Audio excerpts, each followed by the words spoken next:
everyone is trying to do good, and the majority of the people are good, and good is expected to be normal. There's nothing outstanding about being good. It's common. So if you are going to stand out, you need to innovate. Look at the situation here in this COVID environment and identify opportunities that are available to you. Don't look for opportunities that are difficult for you to reach, because if you are looking at opportunities that are difficult for you to reach, you will not do anything. You will say, no, I don't have a lot of money. Work with what you have. See opportunities of offering what you already have and see how ideas will be able to transform another person's way of life. There's plenty of money available. Only if you can work hard to find an innovative way of offering exactly the same product you are offering to more than one person, to serve a different purpose, to reach a different market. All that is important. So I was just trying to reflect on the time that we are in, referring to the formulas that we already know for succeeding, and using these formulas to be able to see what is around us that we can take advantage of. People are never short of resources. People are really short of ideas, because resources in life are never the problem. You see, people say they don't have money. That is not necessarily true, because money doesn't reside with the person who doesn't have ideas. Money resides with the person who has ideas. What we actually lack is not money. Money is a resource. It's like a table. You only get a table if you have an idea of bringing it to your room. So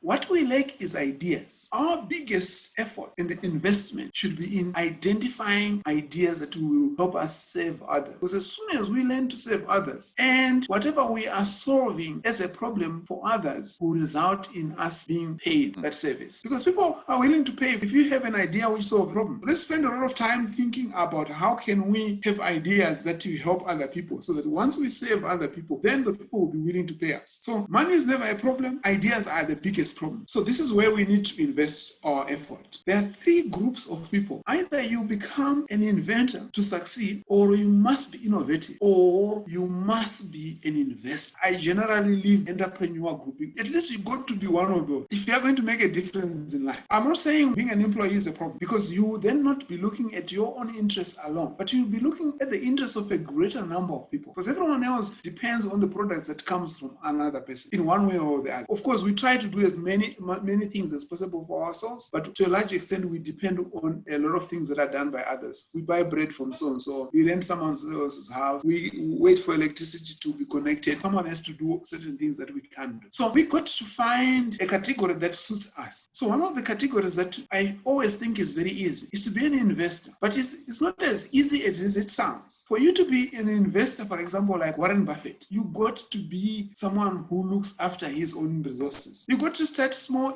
even, because if you are not able to save your own money, you cannot invest in any venture. You need to have learned to be frugal, living within your means or living below your means, whatever you want to do. If you are an investor, you will need to live on less so that you have as much as possible to invest in other projects. What other projects are you there to invest in? The projects we said, the first two ones. The first one being the projects of the inventor. So if someone invents something and this person wants to go into business, you must be there to be able to provide funding. Then you and that inventor, you all become rich. But if you say, no, I am not an inventor, I'm not an innovator, I'm not an investor, so how then do you make it? So work hard, get the little that you can, put it aside and look for ventures that are making money. Invest in them so that as they become more successful, you also are carried with the wind of success. Because as those seeds of success in those ventures increase or multiply, you also are taken along with that. Warren Buffett has invested in Apple. Recently, Apple has just gone up in price terms. So obviously, you need to read about where you are going to invest your money. You need to think of investments that are safe and think of investments that you fully understand and all those things that we already know. Follow the footsteps of people who are successful. Read about them. See where they're investing their money. There is plenty of information of where successful people are investing their money. We have as many formulas as possible, but actually doing it is the problem. So we want to continue to remind each other that success is not without clues.